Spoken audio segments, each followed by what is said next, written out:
کہ یہ امت اتنی نکمی تو نہیں ہے کہ 5 نمازیں بھی نہ پڑھے. تو میرے اور آپ سے یہ ہمارے آقا و مولا کی توقع تھی کہ ہم 5 نمازیں ادا کریں، اور یہ 5 نمازیں ہمیں ثواب 50 کا ہی عطا کریں گے. لا تبدیل لکلمات اللہ، اللہ کی باتیں تبدیل نہیں ہوتی. بظاہر یہاں 9 مرتبہ تبدیلی آئی ہے، لیکن اللہ نے ایک ضابطہ دیا، من جاء بالحسنۃ فلہ عشر امثالھا، جو ایک نیکی کرے 10 کا ثواب دیتا ہوں، پڑھو گے 5 ثواب 50 کا ہی عطا کروں گا، چونکہ اللہ کی باتیں تبدیل نہیں ہوتی. تو یہ 5 نمازیں تحفہ معراج ہیں جو حضور لے کر کے آئے ہیں. اسی لیے الصلاۃ معراج المومنین کہا گیا کہ معراج اہل ایمان کے لیے، نماز اہل ایمان کے لیے معراج ہے. حضور کا معراج تو یہ کہ رخ مالک سے پردے اٹھے اور دیدار الہی کیا، اور وہاں تک پہنچے جہاں کسی کا تصور بھی نہیں پہنچ سکتا. لیکن اس امت کے لیے معراج یہ ہے کہ جب وہ پیشانی سجدے میں رکھ کے سبحان ربی الاعلیٰ کہتی ہے، اتنی رحمتیں برستی ہیں کہ اگر لوگوں کو پتہ چل جائے کہ ہم جب سجدے میں ہوتے ہیں تو کتنی رحمتیں برستی ہیں، تو وہ سجدے سے ساری نہ اٹھائیں. اتنی رحمتوں کا نزول ہوتا ہے. اس لیے اس امت کا معراج یہ ہے کہ یہ 5 گانا نماز شعار زندگی بنا لے، کبھی بھی نماز قضا نہ ہونے دے. اپنی زندگی میں نمازوں کو اس طرح شامل کرے کہ نماز کا وقت آئے تو بے چینی ہو کہ نماز کی ادائیگی ہو، اور ایک نماز کے بعد دوسری نماز کا انتظار کرنے لگ جائیں. میرے اور آپ کے آقا و مولا نے فرمایا، مجھے تمہاری دنیا سے صرف 3 چیزیں پسند ہیں. حبب الیہ من دنیاکم ثلاث، تمہاری دنیا سے صرف 3 چیزیں پسند ہیں: خوشبو، پاکیزہ عورتیں، اور میری آنکھوں کی ٹھنڈک نماز میں رکھی گئی. حضور نماز کو آنکھوں کی ٹھنڈک قرار دیں، اور فرمایا بلال حبشی کو جب اذان کے لیے کہتے تو یہ فرماتے، ارحنا یا بلال، بلال اٹھو اور ہمارے سینے کو راحت پہنچا دو. تو نماز سے حضور کے قلب کو، حضور کے سینے کو راحت پہنچتی تھی. میں اور آپ جتنے لوگ یہاں آئے ہیں، اور جس ہجوم کے ساتھ، جس شوق کے ساتھ، جس ولولے کے ساتھ اور جس محبت کے ساتھ آئے ہیں، یقیناً آپ اور میں حضور کو راضی کرنے آئے ہیں، اپنے رب کو راضی کرنے آئے ہیں، آقائے دو عالم کی رضا کے حصول کے لیے ہم آئے ہیں. تو حضور کی رضا کے طالب بن کے آج کے اس اجتماع میں آنے والوں، اگر تم چاہتے ہو کہ حضور ہم سے راضی ہو جائیں، تو اگر بدقسمتی سے کوئی بے نمازی ہے تو آج عزم کر کے جائے کہ آج کے بعد نماز نہیں چھوڑوں گا، اللہ کے رسول راضی ہو جائیں گے انشاءاللہ. کیونکہ حضور نے نماز کو اپنی آنکھوں کی ٹھنڈک قرار دیا ہے، اپنے دل کا قرار نماز کو قرار دیا. ارحنا یا بلال، بلال ہمیں راحت پہنچا دو اذان دے کے. تو یہ حضور کے لیے راحت کا سبب تھا. تو 5 گانا نماز شعار زندگی رکھیں، اور جنہیں نماز نصیب ہے وہ یہ سمجھیں کہ نماز معراج المومنین ہے، تو پھر ہمیں سجدے میں اس کی لذت کیوں نصیب نہیں ہوتی. تو وہ اپنے خیالات کو قابو میں کریں، اپنی نماز میں یکسو ہو جائیں. پڑے سجدے میں ہوں اور کھڑے دکان پہ ہوں تو پھر سجدہ سرور بخش نہیں ہوگا، پھر قیام لذت آفری نہیں ہوگا. تو اپنی نماز کو اس قدر یکسو کر لو کہ جب تم سجدے میں ہو، قیام میں ہو، رکوع میں ہو، تو سجدے، قیام اور رکوع کی لذت تمہیں حاصل ہو رہی ہو، تو پھر معراج کی لذتیں تمہیں نماز میں نصیب ہوں گی اور قرار نصیب ہوگا. تو کہا میں نے کچھ لوگوں کو دیکھا کہ ان کے سر کوٹے جا رہے ہیں، اور میں نے پوچھا یہ کون لوگ ہیں؟ تو کہا یہ وہ لوگ ہیں کہ جو نماز نہیں پڑھا کرتے تھے، جن کے سر نماز سے بوجھل رہتے تھے. پھر کچھ لوگوں کو دیکھا معراج کی شب، فرماتے ہیں کہ ان کے آگے اور پیچھے چیتھڑے بندھے ہوئے، اور وہ کانٹے دار جھاڑیاں تھوہر کھا رہے ہیں، کڑوی جھاڑیاں کھا رہے ہیں، اور گرم پتھر چاٹ رہے ہیں اور کھا رہے ہیں. تو میں نے پوچھا کہ یہ کون بد نصیب لوگ ہیں؟ تو کہا یہ وہ لوگ ہیں جو اپنے مال کا صدقہ نہیں دیا کرتے تھے، مال کی زکوٰۃ نہ ادا کرنے والے، سخت عذاب میں مبتلا ہوں گے اور اللہ کے قہر و غضب کا شکار ہوں گے۔ اور پھر فرمایا میں نے ایسے لوگوں کو بھی دیکھا کہ جن کے سامنے انواع و اقسام کے کھانے پڑے ہوئے ہیں، ہنڈیا کے اندر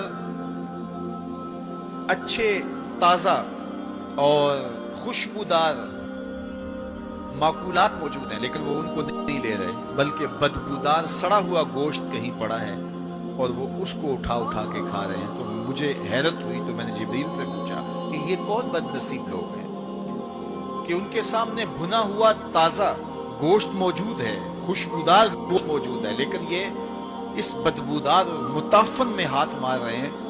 تو کہا یہ آپ کی امت کے وہ بد نصیب لوگ ہیں کہ جن کو پاک طاہر اور پاکیزہ بیویاں میسر تھی، لیکن اس کے باوجود وہ ناپاک عورتوں کے بستروں پہ راتیں بسر کرتے تھے۔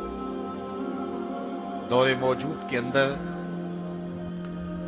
برائی اور بدی تیزی کے ساتھ پھیلتی چلی جا رہی ہے، اور جدید ذرائع ابلاغ نے، جس میں سوشل میڈیا پیش ہے، آنکھوں سے حیا تو چھین ہی لیا ہے، خیالوں کی پاکیزگی تو چھین ہی لی ہے، عصمت کے جوہر پر اتنی تیزی سے یہ آلات حملہ آور ہیں کہ اپنی نئی نسلوں کو بچانا اور ان کی حفاظت کرنا بہت ضروری ہو گیا ہے۔ میری اور آپ کی ذمہ داری ہے کہ ہم اپنی اولادوں پر گہری نظر رکھیں اور ان کی حفاظت کریں، چونکہ اگر عصمت کا جوہر محفوظ نہ رہا تو پھر پلے کچھ بھی نہیں رہا، اگر آبرو سلامت نہیں رہی تو پھر پلے کچھ بھی نہیں رہا۔ قیامت کے دن ان لوگوں کو اس صورت کے اندر لایا جائے گا کہ وہ یہ غلیظ کھانے کھا رہے ہوں گے، اور ذلت اور رسوائی کی وہ زندگی ان کو سہنا پڑے گی، اور اللہ کے قہر و غضب کا شکار ہونا پڑے گا۔ اپنی خلوت کو اور اپنی جلوت کو پاکیزہ رکھنے کی کوشش کرو، اور اللہ کی رضا اپنا مقصود زندگی بنا لو۔ وہ آنکھ جو غیر محرم کو شہوت کی نظر سے دیکھتی ہے، قیامت کے دن جہنم کی آگ سے بھر دی جائے۔ اپنے خیالوں کو بھی پاکیزہ کرو، اپنی سوچوں کو بھی پاکیزہ کرو، اور اپنی زندگی کی ایک ایک ساعت کو اپنے مالک کے حضور پیش کرو، اور اللہ سے توفیق مانگو خیر کی اور برکت اور رحمت کی۔ جب انسان کی نگاہ پاک نہیں رہتی تو خیال پراگندہ ہوتے ہیں، خیالات کی ناپاکیزگی اس کی عصمت کے جوہر پہ حملہ آور ہوتی ہے، اور شیطان کے لیے یہ بڑی خوشی کی بات ہے کہ کوئی نوجوان اپنی عصمت اور اپنی آبرو کو داؤ پہ لگا دے۔ تو دور موجود کے اندر یہ فتنہ تیزی کے ساتھ بڑھتا چلا جا رہا ہے، اس میں ہماری معاشرت کی ناہمواریاں اور جدید ذرائع ابلاغ اور قرب قیامت کی وجہ سے فتنوں کا آسمان سے بارش کی طرح برسنا ہے، لیکن جو اپنے آپ کو بچا لے وہی سرخرو ہوگا، جو نہیں بچا پائے گا وہ اپنی دنیا اور آخرت برباد کر لے گا۔ اللہ کے محبوب نے ارشاد فرمایا کہ میں نے کچھ لوگوں کو دیکھا کہ ان کی زبانیں لوہے کی کینچیوں سے کاٹی جا رہی، آگ کی کینچیوں سے کاٹی جا رہی۔ دو روایات ہیں، لوہے کی کینچیوں سے اور آگ کی کینچیوں سے۔ تو میں نے پوچھا جبریل یہ کون لوگ ہیں؟ تو کہا حضور یہ آپ کی امت کے فتنہ پرور خطیب ہیں، جو کہا کرتے تھے ان کا اپنا وہ عمل نہیں ہوا کرتا تھا۔ لوگوں کے اندر فتنہ اور فساد بپا کرنے والے لوگ، جن کی زبان کی تلخیاں معاشروں کے اندر تفریق پیدا کرتی ہیں، بھائی بھائی سے لڑ پڑتا ہے، میاں بیوی کے درمیان تفریق پیدا کر دیتے ہیں، نفرت کی چنگاریاں ان کی زبان اگلتی ہے، اور ان کے لہجے لوگوں کے اندر تفریق، تشدد، افتراق اور فرقہ بندیاں پیدا کرتے ہیں۔ تو ایسے لوگ قیامت کے دن ان کی زبانیں لوہے کی کینچیوں سے کاٹ دی جائیں گی، جس کی صورت اللہ کے محبوب پہلے ہی ملاحظہ فرما چکے۔ تو بدترین اس امت کے لوگ بھی علماء ہیں، اور بہترین اس امت کے لوگ بھی علماء ہیں۔ فتنہ انہی سے شروع ہوتا ہے اور انہی میں پلٹتا ہے۔ ان کے پاس بیٹھنے سے خیر ملتی ہے اگر وہ خیر کی راہوں کے مسافر ہوں، اور اگر یہ طبقہ خراب ہو جائے اور شر پہ اتر آ جائے، شر پہ اتر آئے، تو پھر سب سے زیادہ شر بھی انہی کے دامن سے پھوٹتی ہے۔ ان کی زبان جب زہر اگلنے لگے اور ان کے لفظ شعلے بن جائیں تو معاشرے بسم ہو کے رہ جاتے ہیں اور معاشرے جل کے خاشاک ہو جاتے ہیں۔ اس لیے خاص طور پہ اس طبقے کو اپنا ہمیشہ محاسبہ کرنے کی ضرورت ہے کہ ہمارے عمل سے، ہمارے رویے سے، طرز زندگی سے، ہماری گفتگو سے، ہمارے کسی لہجے سے کسی کے لیے تفریق، تشدد، افتراق اور لڑائی پیدا نہ ہو۔ تو یہ بات بہت ہی اہم ہے جو اللہ کے محبوب علیہ السلام نے بیان فرمائی۔ اللہ کے محبوب علیہ السلام فرماتے ہیں میں نے ایک منظر دیکھا کہ ایک سوراخ ہے، اس سے ایک بیل نکلتا ہے، نکلنے کے بعد دوبارہ گھسنے کی کوشش کرتا ہے لیکن گھس نہیں پاتا۔ تو میں نے جبریل سے پوچھا کہ یہ کیا ماجرا ہے؟ تو جبریل نے کہا کہ حضور یہ ان لوگوں کی مثال بیان کی ہے جو زبان سے بڑا بول نکال دیتے ہیں اور پھر دوبارہ اس کو لینا چاہتے ہیں تو پھر وہ واپسی نہیں ہو سکتی۔ بعض اوقات آپ کوئی ایسی بات کر دیتے ہیں جس سے فتنہ پھیلنا شروع ہو جاتا ہے، جس سے شر پھیلنا شروع ہو جاتی ہے، جس سے معاشرے کے اندر تشدد اور افتراق پیدا ہونا شروع ہو جاتا ہے، جس سے لوگ آپس میں الجھ پڑتے ہیں۔ تو آپ آرام سے زبان سے کوئی جملہ نکال دیتے ہیں لیکن بعد میں اس کو واپس لینا چاہیں لیکن وہ شر پھیل چکی ہوتی ہے۔ تو اسی لیے ہمارے بزرگوں نے ہمیں یہ کہا ہے کہ بولنے سے پہلے 100 مرتبہ بات کو تول لو، غور کر لو، فکر کر لو۔ کمان سے تیر نہ نکلا ہو، آپ کے پاس اختیار ہوتا ہے کہ جب چاہو اس کو پھینک لو، لیکن جب آپ کمان سے تیر چھوڑ چکے ہوں تو پھر آپ کا اختیار ختم ہو جاتا ہے۔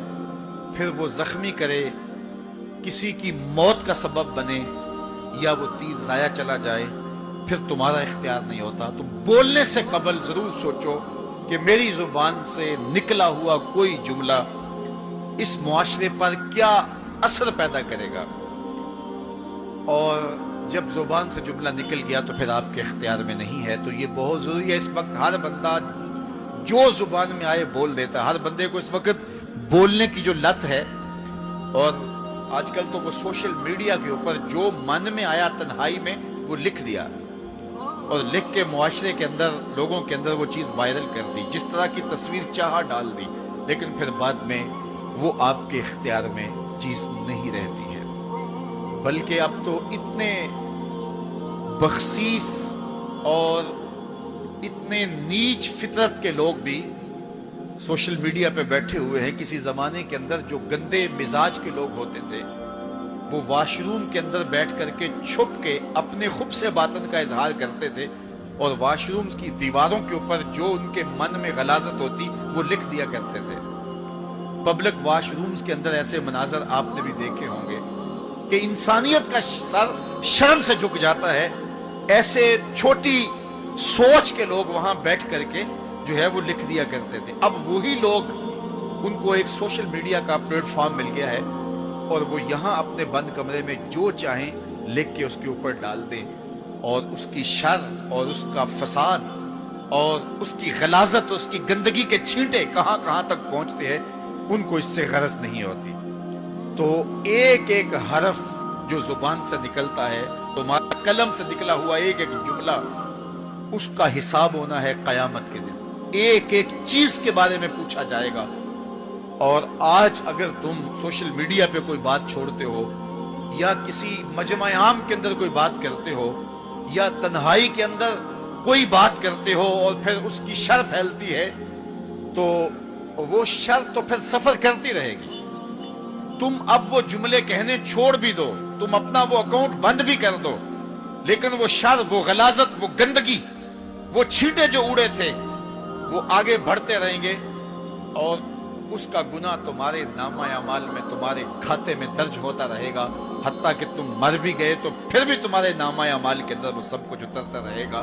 اس لیے اپنے آپ کو محتاط کرنے کی ضرورت ہے اور اپنے ایک ایک لمحے کو محفوظ کرنے کی ضرورت ہے۔ اپنے وقت کو قیمتی جانو۔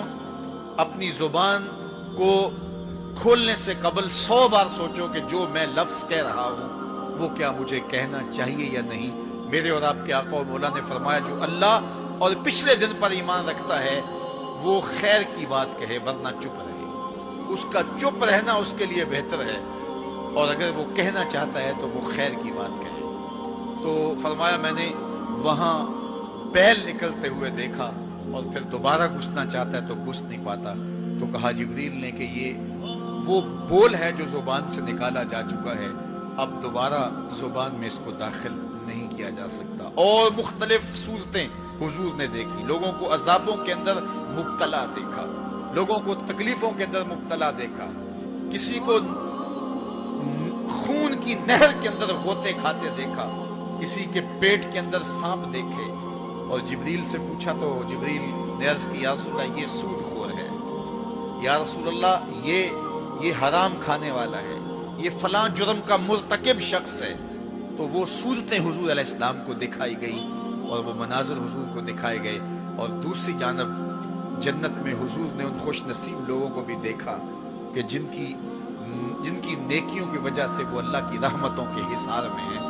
ایک شخص کو دیکھا جو نور عرش میں ڈوبا ہوا ہے اور وہ نور ہی نور میں ہے، اللہ اکبر۔ تو جبریل سے حضور نے پوچھا یہ کون شخص ہے؟ تو جبریل امین نے اس کی 3 خوبیاں بیان کی، ان میں سے ایک خوبی یہ تھی کہ وہ اپنے والدین کا فرما بردار۔ حضور علیہ السلام نے معراج کی شب بہت نظارے دیکھے، جنت دوزخ کو مشاہدہ کیا، حضور نے انبیاء علیہ السلام سے ملاقاتیں کی۔ پہلے آسمان پہ حضور علیہ السلام نے حضرت آدم علیہ السلام کو دیکھا، دوسرے آسمان پہ دیگر حتیٰ کہ 7ویں آسمان تک مختلف نبیوں کو دیکھا، اور پھر اس کے بعد حضور علیہ السلام 7 آسمانوں سے گزرتے ہوئے جب سدرۃ المنتہا پہ پہنچے تو جبریل امین نے کہا کہ حضور اب اس سے آگے میں نہیں جا سکتا۔ اللہ اکبر۔ پھر سبز نوری تخت آیا جس پہ حضور جلوہ فراز ہوئے، رف نامی اس تخت پہ حضور بیٹھے، پھر حضور وہاں تک پہنچے جہاں کسی کا خیال بھی نہیں پہنچ سکتا۔ خرد سے کہہ دو کہ سر جھکا لے، گماں سے گزرے گزرنے والے، یہاں خود پڑے ہیں جہت کو لالے، کوئی کیا بتائے کدھر گئے تھے، سراغ عین و متا کہاں تھا، نشان کیف و الا کہاں تھا، نہ کوئی ساتھی نہ کوئی راہی، نہ سنگ منزل نہ مرحلے تھے، کمان امکان کے جھوٹے نقطوں تم اول آخر کے پھیر میں ہو، محیط کی چال سے پوچھو کدھر سے آئے کدھر گئے تھے، کوئی حد ہے ان کے عروج کی، بلغل اولاب کمالے۔ حضور علیہ السلام فرماتے رأیت ربی فی احسن صورہ۔ اللہ اکبر۔ سب سے بڑی دولت جو حضور نے ملاحظہ کی، سب سے بڑا نور جو حضور نے دیکھا، سب سے بڑی قدرت کی نشانی جو حضور نے دیکھی، وہ یہ تھا کہ حضور نے سر کی آنکھوں سے اپنے رب کا دیدار کیا۔ نور ہی نور، اجالے ہی اجالے، روشنیاں ہی روشنیاں۔ اللہ اکبر۔ خود بلایا محبوب کو اور اپنا جلوہ دکھایا۔ ایک کوہ طور پہ خود چل کے جاتے ہیں، رب آرنی انظر الیک، مالک میں تجھے دیکھنا چاہتا ہوں۔ تو جواب کیا ملتا ہے؟ لن ترانی، اے موسیٰ تم مجھے نہیں دیکھ سکتے۔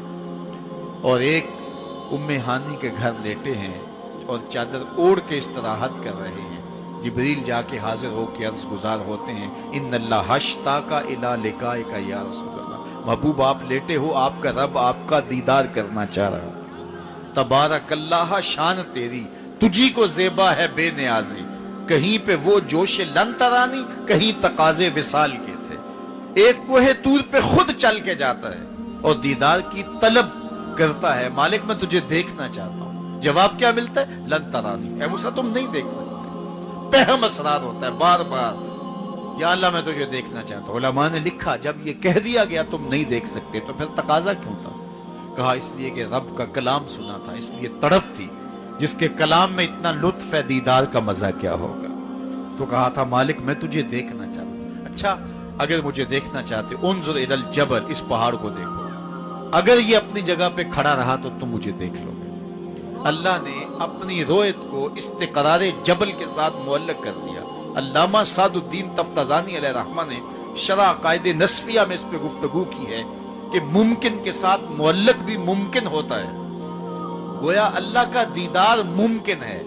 تو اللہ تعالیٰ جل شانہ نے کہا کہ اس پہاڑ کو دیکھو، یہ اگر اپنی جگہ ٹھہرا رہا تو تم مجھے دیکھ لو گے. یہ الگ بات ہے کہ وہ پہاڑ ٹھہر نہ سکا، اللہ کے جلووں کی تاب نہ لا سکا.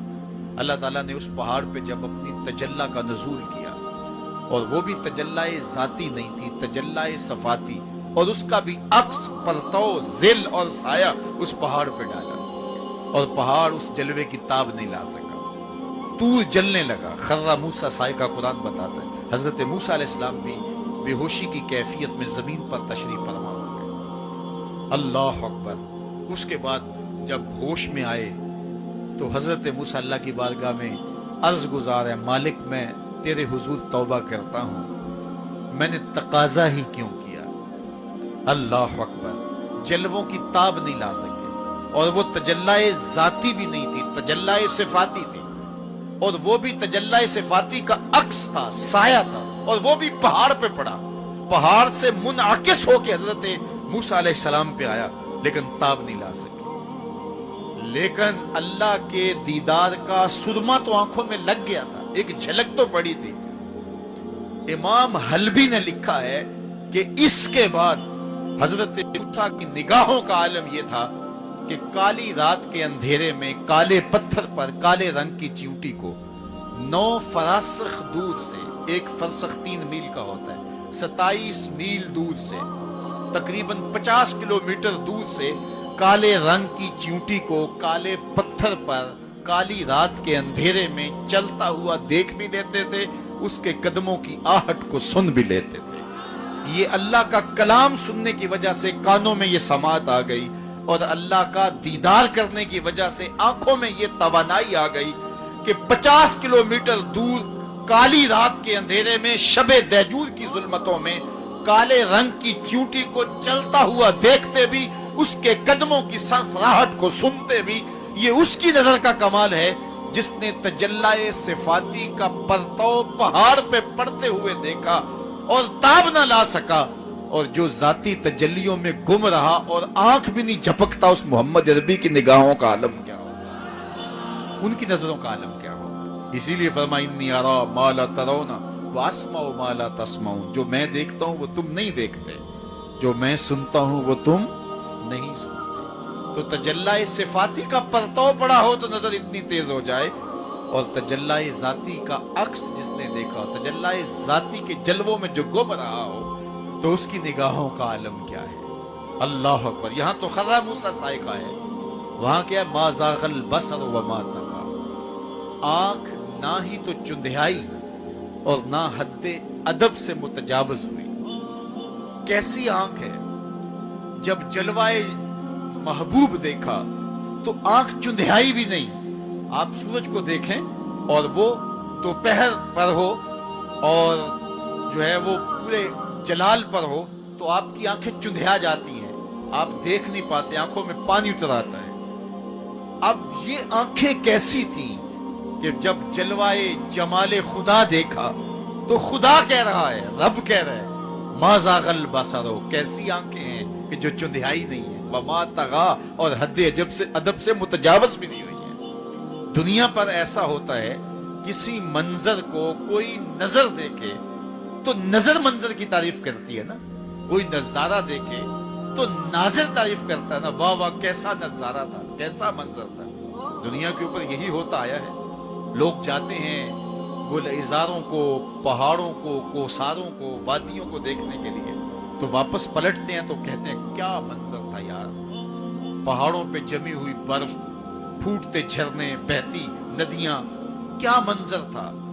کیا خوبصورت درخت تھے، اور درختوں کے اوپر کیا قدرت کے جمال کے رنگ تھے. اقبال بھی ایک منظر دیکھ کر آئے تو واپس کسی نے پوچھا کیا دیکھا وہاں، تو انہوں نے کہا من خدا را آنجا دیدم بے حجاب. میں نے اس کے جلوے وہاں بے نقاب دیکھے. تو جب کوئی ناظر کسی منظر کو دیکھتا ہے تو ناظر منظر کی تعریف کرتا ہے کہ واہ واہ کیسا منظر تھا، آنکھوں سے ہٹتا ہی نہیں ہے. یہ پہلی مرتبہ دنیا میں ایسا ہوا کہ ناظر نے منظر کو دیکھا تو منظر کہنے لگا واہ کیسی آنکھ ہے جو نہ چندھیاتی ہے نہ حد ادب سے گزرتی. یہ پہلی بار ایسا ہوا. ما زاغ البصر وما طغى.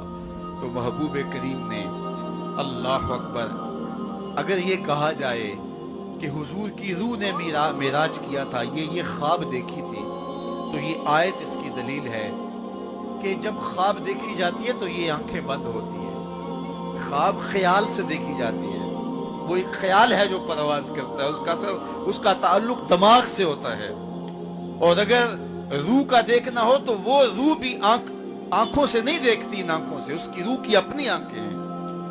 تو جب آنکھوں کا ذکر کیا کہ آنکھ چندھیائی نہیں اور حد ادب گزری نہیں، تو محبوب پتا چلا کہ جو جلوہ دیکھا تھا وہ خواب میں نہیں دیکھا تھا، وہ اس آنکھ نے دیکھا تھا۔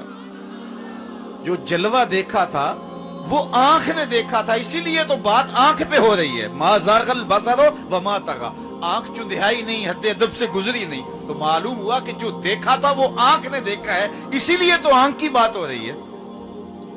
اور پھر ایک اور بات سن، آگے قرآن کہتا ہے ما کذب الفؤاد ما رأى، جو آنکھ نے دیکھا دل نے اس کی تکذیب نہیں کی۔ یعنی جب آنکھ نے وہ جلوہ دیکھا تو آنکھ نے دل سے پوچھا کہ یہ وہی ہے، کیونکہ دل میں تو وہ پہلے ہی رہتا تھا، دل میں تو بسیرے پہلے ہی تھے، دل میں پہلے ہی تھے۔ دیکھو کسی نے کسی کو نہ دیکھا ہو اور وہ کسی کے ساتھ اس کو دیکھنے جائے، تو جس کے ساتھ وہ دیکھنے گیا اس نے دیکھا ہو تو اس کو لگے کہ یہ وہی ہے، تو وہ اس سے پوچھتا ہے جناب یہ وہی ہے، تو اس نے دیکھا ہو تو وہ تصدیق کر دیتا، اور اگر اس نے بھی نہ دیکھا ہو تو پھر اس سے کوئی پوچھتا بھی نہیں، کیونکہ ہم بھئی ایک جیسے ہیں، تم نے بھی نہیں دیکھا میں نے بھی نہیں دیکھا۔ تو جب کسی نے پہلے دیکھا ہوا ہو تو پھر دوسرا اس کو پوچھتا ہے ہاں وہی ہے، اور وہ کہتا ہے ہاں ہاں وہی ہے، اور وہ یہ تب کہہ سکتا ہے کہ اس نے پہلے دیکھا ہو۔ جب جمال الہی کو نگاہ مصطفیٰ نے دیکھا تو نگاہ نے دل سے پوچھا یہ وہی ہے، یہ وہی ہے جو دل میں درد بن کے رہتا ہے، یہ وہی ہے۔ ما کذب الفؤاد ما رأى، قرآن بتاتا ہے جب آنکھ نے پوچھا نا دل سے تو دل نے تکذیب نہیں کی، دل نے کہا ہاں یہ وہی ہے۔ اب یہاں ایک جملہ کہتا ہوں اور میری تقریر یہاں اختتام کو بھی پہنچ جائے گی، تو یہ آپ کے لیے کافی کبھی غذا ہوگی اور روح کو سرشار رکھے گی، اور وہ یہ کہ جو دل میں رہتا ہو وہ آنکھوں کے سامنے آئے، اسے تو معراج کہتے ہیں۔ جو دل میں بستا ہو وہ آنکھوں کے سامنے آ جائے، اسے ہی تو معراج کہتے ہیں۔ اس لیے دل نے تو پہلے ہی دیکھا تھا، دل میں تو وہ پہلے ہی رہتا تھا۔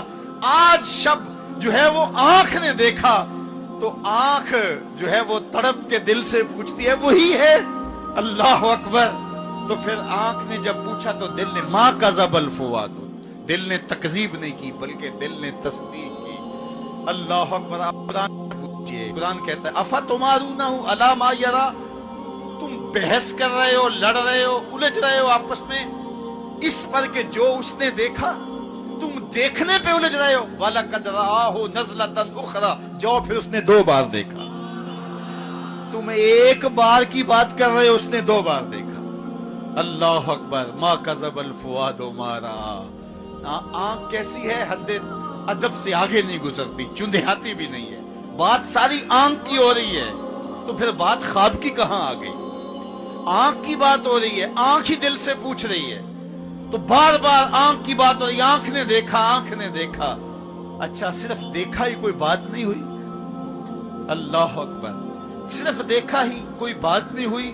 قرآن سے پوچھتے ہیں، سورہ نجم اٹھاتے ہیں، فَأَوْحَى إِلَىٰ عَبْدِهِ مَا أَوْحَىٰ، کہاں باتیں بھی ہوئی تھی۔ اللہ اکبر۔ اب ساری توجہ ادھر ہوگی، کیا بات ہوئی، اعلامیہ کیا جاری ہوا، یہ مرکزی نقطہ ہے نا، ملاقات ہوئی ہے، اب کان کھڑے ہو گئے، پھر کوئی بات بھی ہوئی، جواب آیا ہاں ہوئی، فَأَوْحَىٰ، ہاں بات ہوئی، فَأَوْحَىٰ إِلَىٰ عَبْدِهِ، اس نے اپنے بندے سے کوئی بات کی۔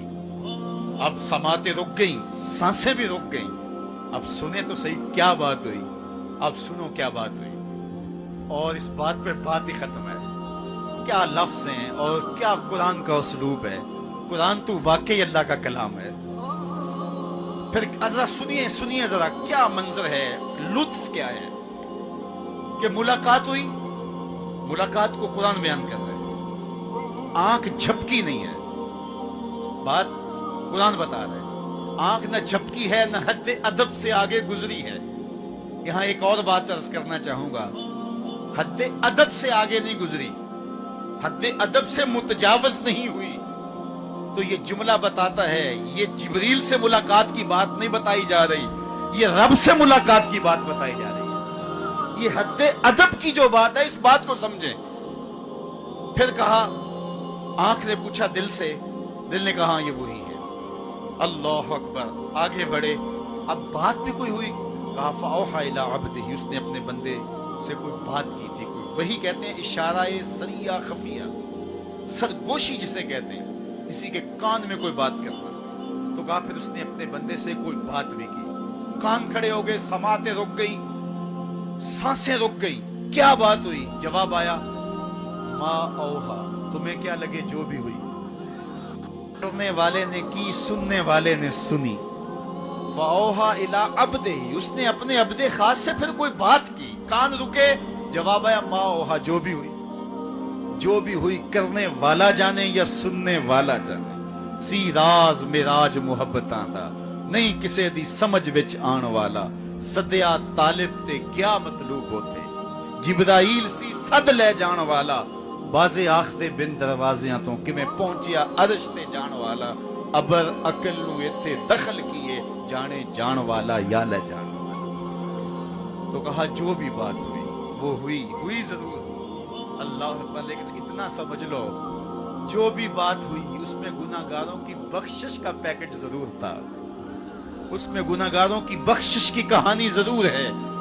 یہ بات اچھی طرح سمجھ لو، اس لیے تم خوشیاں منا رہے ہو، اسی لیے تمہارے چہرے کھلے ہیں معراج کی شب، کہ آج کی شب رب سے محبوب نے جو بات کی ہے اس میں گناہگاروں کی نجات کی ضمانت اپنے رب سے لی ہے۔ اللہ اکبر، تو وہ شان عطا کی، وہ رفعت نصیب ہوئی، وہ بلندیاں نصیب ہوئی جو کسی اور کا مقصود نہیں ہے۔ ایک شب کا محفل معراج کیا، ساری زندگی ان کے نام پر درود پڑھتے رہیں، ان کے دین کے لیے اپنے آپ کو وقف کر دیں اور ایک ایک سانس ان کے نام کر دیں، حق کے شکر پھر بھی ادا نہ ہو، اس لیے کہ ہماری بخشش کی ضمانت اسی دہلیز سے ہوئی، اسی چوکھٹ سے ہوئی۔